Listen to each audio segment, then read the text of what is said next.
we're talking about your 2011 Dodge Ram. The cam just decided it was gonna, well, the lifter decided it was gonna seize and grind the cam off. What was the symptoms like? So I left work, got on Highway 11 south to go to the next exit out of my work. And as you do when you merge, you floor it. And you change to the first gear, change to the second gear. We're not gonna talk about speed, but it was wide open going from third to fourth.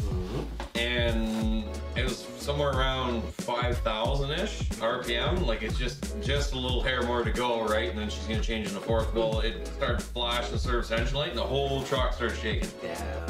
And I'm like, oh, okay, and I let off and it didn't stop shaking. So I got off, whatever, and I was going over towards like the Walmart or whatever, and it's still running rough, whatever. I shut it off, popped the hood, and I'm checking fluids and whatever, like figuring, because I didn't have the code reader with me. Fired it back up, seemed to be running fine. So I'm driving down Highway 12 towards where I was living at the time, carrying on, it was fine. Get there and it was fine. I'm like, that's weird. So I take it out in the highway again on Highway 12, and I'm like, this is strange. Like if I drive normal, it's fine. So I stood on it. Same thing again, third to fourth wide open. Was it blinking? It would, as soon as it misfired, it would go flash the service engine light at me. So it was wide open from third to fourth. So the cam was just ground off a bit. I still have the cam, I still have the lifters. You're still going. You're still here, you're still in it. Yeah. Like you can move around. Yeah. Half speed, like half power. So basically it was just grounded off a little bit that it would only misfire at wide open. Yeah, okay, gotcha.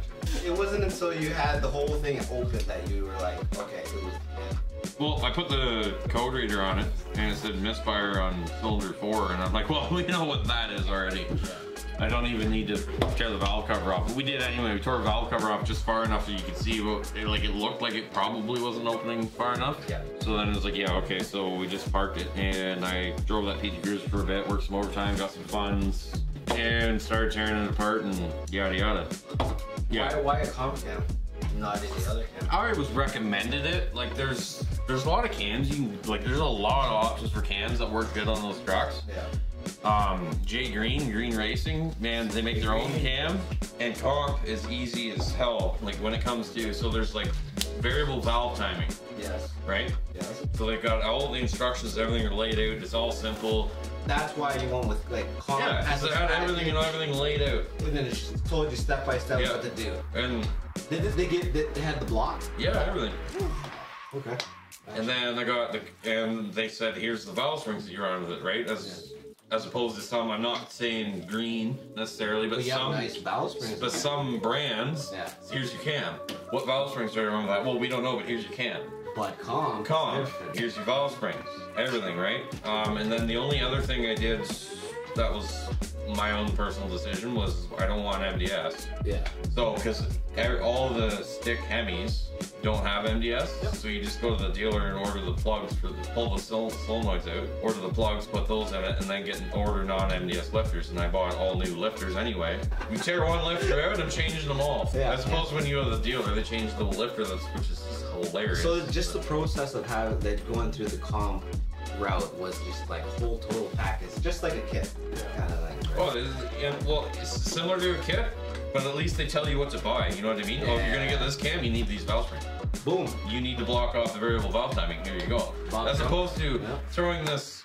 I mean, there's Moe's Performance, there's Green, there's like who knows? There's about 20 cam companies out there. Like, here's your big cam. By the way, we didn't tell you that because your variable valve timing runs so many degrees, you actually only have 2-3 degrees of play. You're gonna smash your valves off on your pistons. Right? I wasn't that knowledgeable in the area. Like I never have a Hemi apart in my life. No, 100%. So I need to know that. So the comp, when it comes to comp, they had everything down pat. And I mean, other companies might too, but I was recommended that. I looked into that. Cool. It looks like everything's set up nice. Yeah. Let's do it. It's also too is like when you're building a Hemi, especially top end, where do you stop? And that's why I like comp too, is because they're like, this is what you need. Everything else is up to you, but this is what you need. I like that. I like that. And when I had that thing apart, I put new valve seats in it, and I did everything.